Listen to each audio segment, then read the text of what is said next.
Le Nouvel An chinois, c'est quand même une super opportunité d'en apprendre davantage sur la culture chinoise. Alors si vous souhaitez plonger dans l'univers des arts asiatiques, je vous recommande de vous rendre au Centre culturel de Chine à Paris.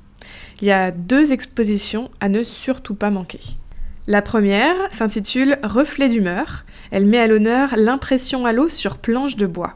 C'est un savoureux mélange entre art contemporain et techniques artisanales traditionnelles chinoises. Ces œuvres sont signées par 3 artistes chinois de renom, mais dépêchez-vous parce que vous n'avez plus que jusqu'au 6 février pour en profiter. La deuxième exposition, quant à elle, célèbre le serpent, puisque vous le savez, cette année est placée sous le signe du serpent de bois. Après un concours qui a réuni plus de 4000 créations, les œuvres primées sont exposées pour le plus grand plaisir des visiteurs, une fois de plus, au Centre culturel de Chine à Paris. Vous avez jusqu'au 15 février pour en profiter, alors notez-le bien dans vos agendas. Bonjour, je m'appelle Emeline et je vous souhaite la bienvenue sur Cross Culturel.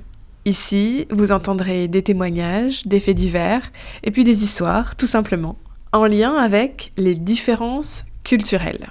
Si cette thématique vous intéresse, pensez à vous abonner, comme ça vous recevrez une notification quand je sortirai de nouveaux épisodes. Et maintenant, place au 11e épisode. C'est le dernier consacré au Nouvel An chinois. Et pour l'occasion, comme je sais que vous êtes nombreux et nombreuses à être gourmands, on va parler du repas. En France, Noël rime avec foie gras, dinde et puis bûche en dessert, bien sûr. Découvrons ensemble quels sont les plats emblématiques du Nouvel An chinois.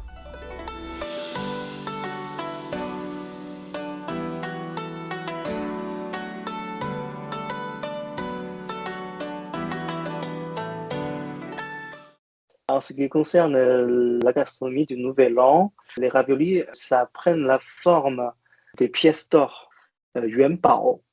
Donc, ça symbolise vraiment la richesse et la prospérité. C'est très, très populaire dans le nord de la Chine, surtout. Et il y a une autre façon d'interpréter la présence des raviolis. Moi, je préfère appeler les raviolis jiaozi, tout simplement, par leur prononciation en chinois, parce que les raviolis sont quand même d'origine italienne et ils n'ont pas les mêmes façons de préparer. Les farces ne sont pas les mêmes. Et jiaozi, ça se prononce de la même façon que le caractère jiaozi. Jiao, ça veut dire croisement. Donc jiaozi, ça signifie l'accueil du nouvel an à venir. Voilà, c'est pour ça que le jazz est souvent très très présent pendant le Nouvel An. Après, tout à l'heure, on a parlé du poisson. Le poisson, on la cuisine et on le mange le lendemain. Voilà, pour garantir l'abondance toute l'année. Après, il y a aussi les gâteaux de riz gluant, ce qu'on appelle la nian gao. Nian, le mot nian, c'est année. Donc, on dit en chinois, xin nian hao, xin nouveau, nian, année, hao, bon, voilà, bonne année.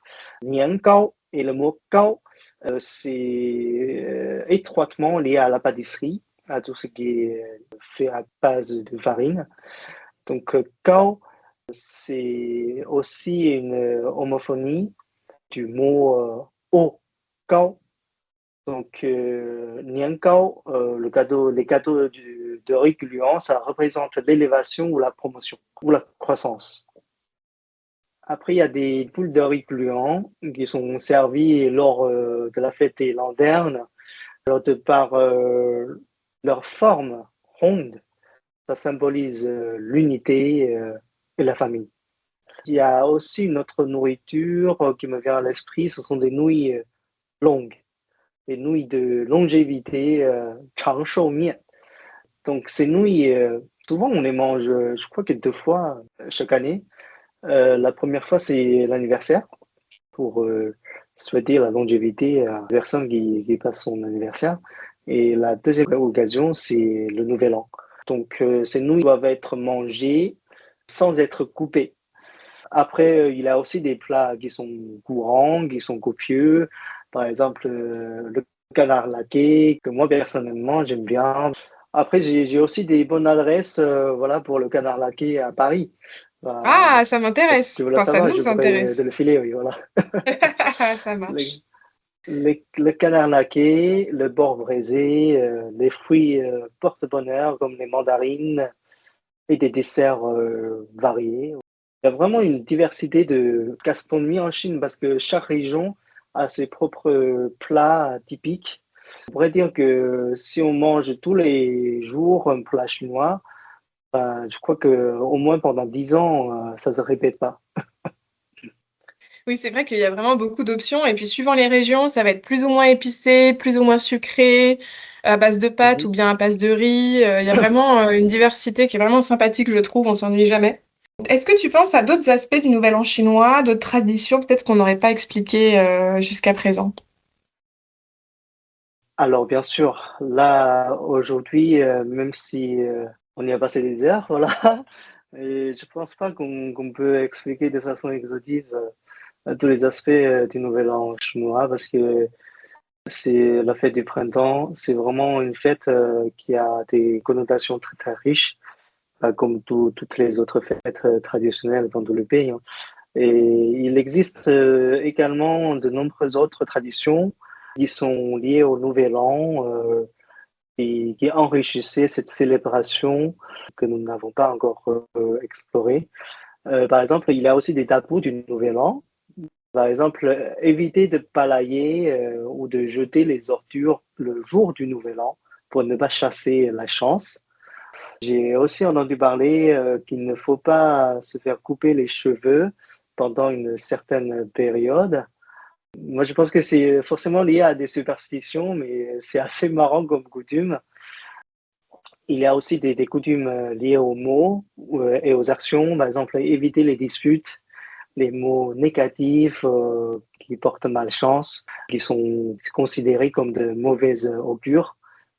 Après, il y a aussi des coutumes spécifiques à certaines régions, parce que chaque région de Chine a ses propres spécialités culinaires, rituels et façons de célébrer.